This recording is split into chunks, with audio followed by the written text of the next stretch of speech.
Bonjour tout le monde! Alors aujourd'hui j'avais envie de vous parler d'ombre et de lumière, ou plus précisément d'inconscient et de conscient.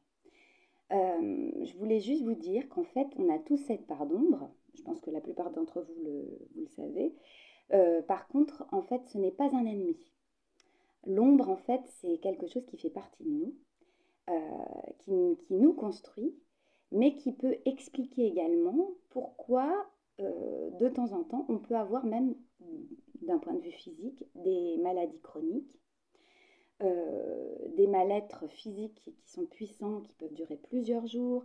Je pense au lumbago, je pense à un nerf sciatique qui se coince, des maux de tête récurrents.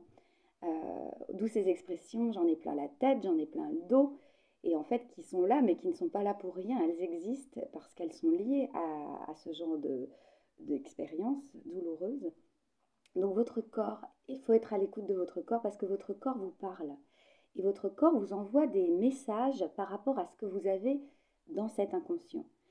Donc n'hésitez surtout pas à être un petit peu quand même à l'affût, sans être hypochondriaque, hein, c'est pas ce que je veux dire, mais quand même être à l'écoute de ce qui se passe en vous. Par exemple, est-ce que j'ai mal au ventre? Est-ce que tout d'un coup j'ai mal là, je suis prise à la gorge? Ce sont des points d'énergie qui sont essentiels parce qu'ils nous renvoient à une émotion.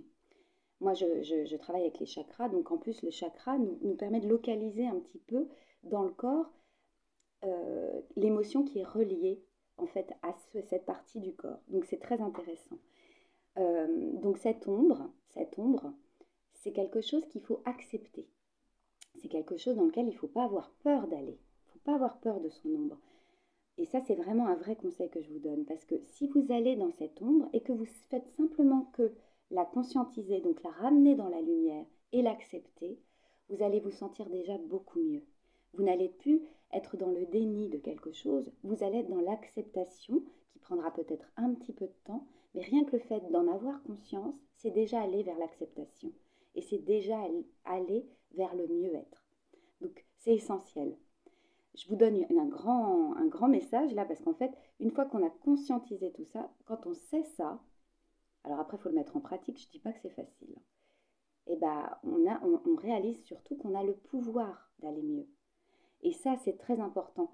C'est vous dire que rien n'est perdu dans la vie. À un moment donné, vous pouvez vous sentir justement perdu, là, vous n'avez plus d'énergie et vous ne savez plus par où commencer, par où mener les deux bouts. Vous vous êtes perdu. Ne soyez pas du tout inquiets. Ce sont des états qui sont malheureusement récurrents dans notre société, qui arrivent à tout le monde et tout le monde peut s'en sortir. Et vous pouvez vous en sortir si vous le voulez. Simplement, il suffit de vouloir aller mieux. Et si vous avez du mal, n'hésitez pas à contacter un thérapeute. Et vous pouvez évidemment me contacter en message privé, via Internet, via mon email ou mon numéro de téléphone. Je suis à votre écoute. Je vous souhaite une très bonne journée et je vous dis à bientôt.